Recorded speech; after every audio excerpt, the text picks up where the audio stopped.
Today, we become legends.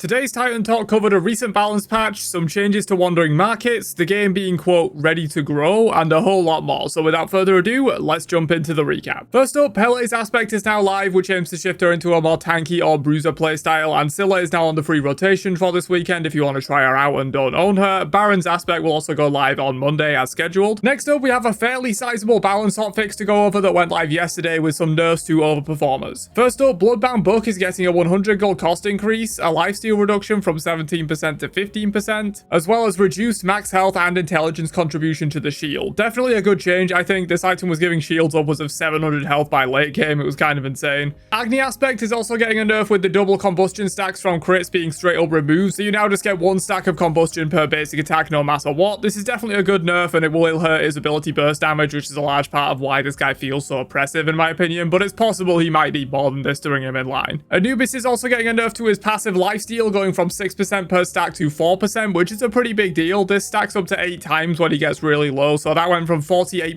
lifesteal at max to 32%.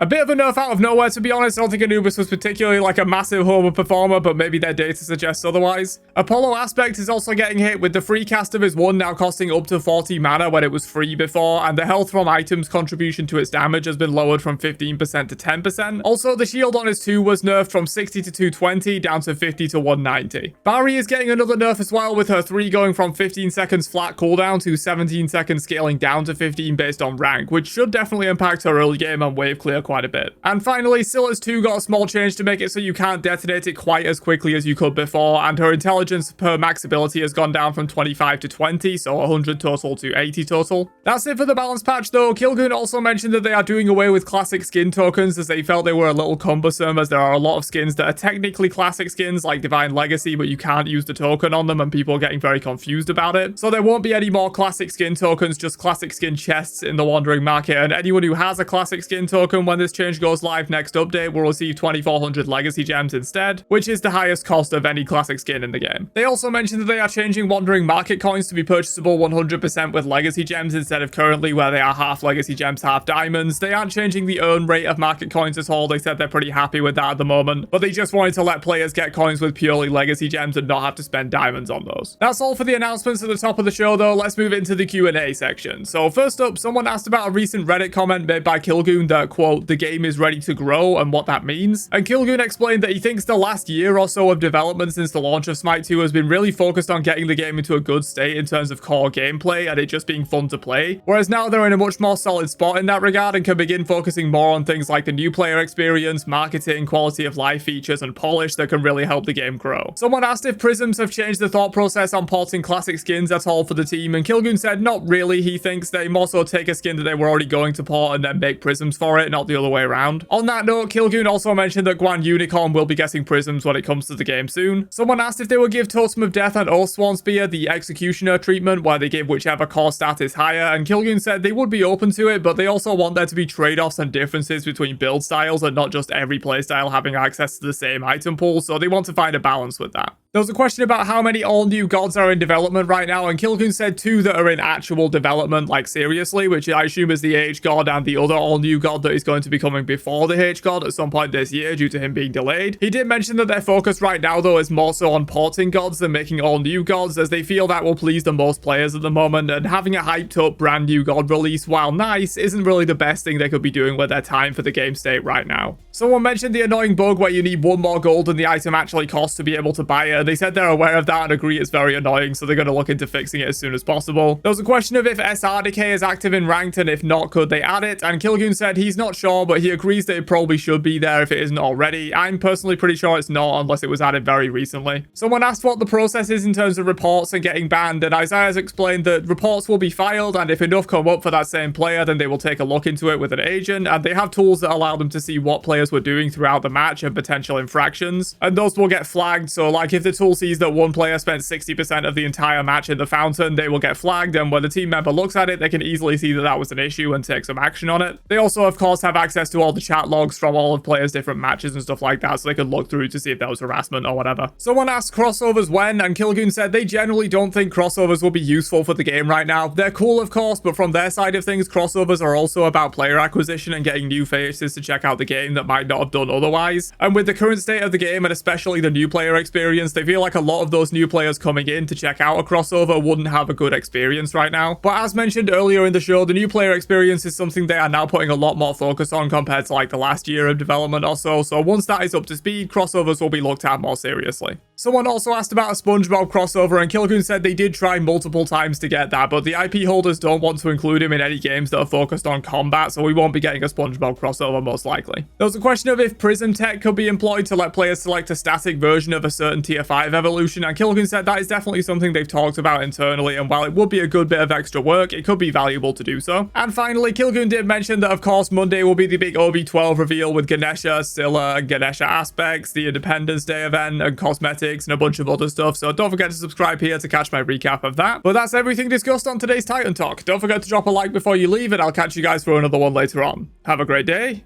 and peace out, you nerds.